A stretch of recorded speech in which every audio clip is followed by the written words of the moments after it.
आखिरकार भारत का चंद्रयान-3 बड़ी ही चतुराई से चांद पर लैंडिंग करने में सफल हो चुका है।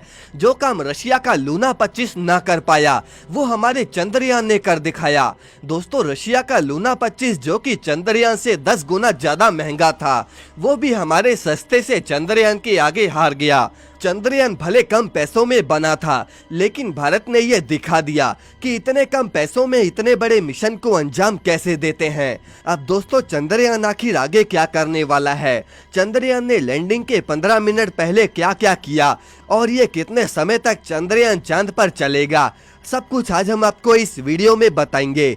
तो चलिए वीडियो को शुरू करते हैं। दोस्तों, भले चंद्रयान चांद पर उतरने में कामयाब हो चुका है, लेकिन चांद पर उतरने के 15 मिनट पहले जो कारनामे चंद्रयान-3 ने किए, वो दुनिया का कोई भी चांद मिशन नहीं कर पाया। बता दें कि भारत का चंद्रयान-2 भी इन्हीं आखिरी 15 मिनट में फेल हुआ था। दरअसल चंद्रयान-3 अपने आखिरी 15 मिनट्स में 4 चरणों से होकर गुजरा।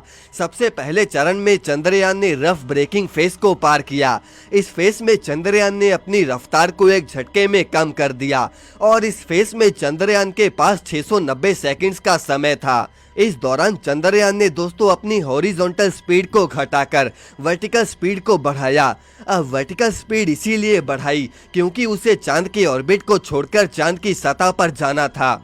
उस समय दोस्तों चंद्रयान की स्पीड 25 किलोमीटर प्रति घंटे थी और उस समय चंद्रयान की चांद से दूरी सिर्फ 7.42 किलोमीटर थी। अब इसके बाद दोस्तों चंद्रयान एटीट्यूड होल्डिंग फेस में गया, जिसे पूरा करने के लिए चंद्रयान के पास सिर्फ 10 सेकंड ही थे और अब तक चंद्रयान हॉरिजॉन्टली झुककर ही काम कर रहा था, लेकिन इसमें ये वर्टिकल झुकना शुरू हो गया। अब दोनों फेस पूरे होने के बाद ही सबसे अहम फेस शुरू हुआ, जिसका नाम था फाइन ब्रेकिंग फेस। इस फेस में चंद्रयान को अपनी स्पीड घटाने के साथ साथ लैंडिंग के लिए सही पोजीशन में भी आना था।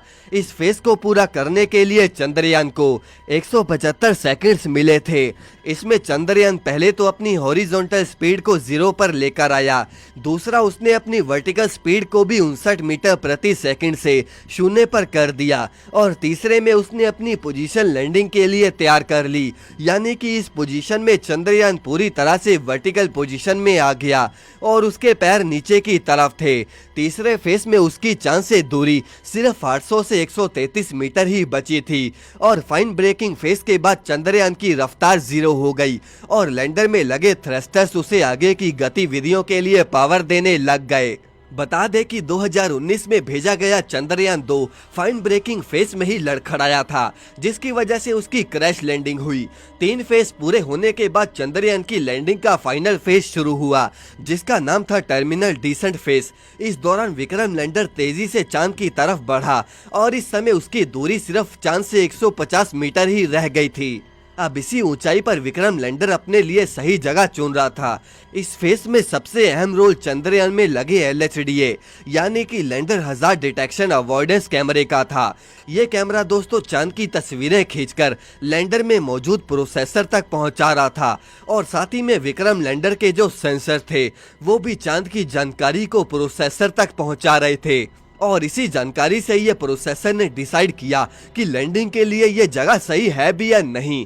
अगर दोस्तों प्रोसेसर ये बताता कि नीचे जगह सुरक्षित है, तभी चंद्रयान नीचे लैंड करता और अगर प्रोसेसर ये कहता कि नीचे जगह सुरक्षित नहीं है, तो चंद्रयान कोई नई जगह ढूंढने निकल जाता और फिर से सेंसर्स और LHDA डाटा प्रोसेसर को भेजते और जब तक प्रोसेसर को अच्छी जगह नहीं मिलती तब तक ये ऐसे ही चलता रहता।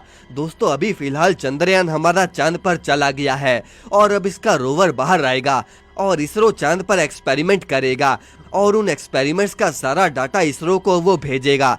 दोस्तों, आगे की वीडियोस में हम आपको चंद्रयान द्वारा भेजी गई तस्वीरें और वीडियोस को भी दिखाने वाले हैं। आप बस हमारी इस वीडियो को जल्दी से लाइक करके चैनल को सब्सक्राइब जरूर कर दें।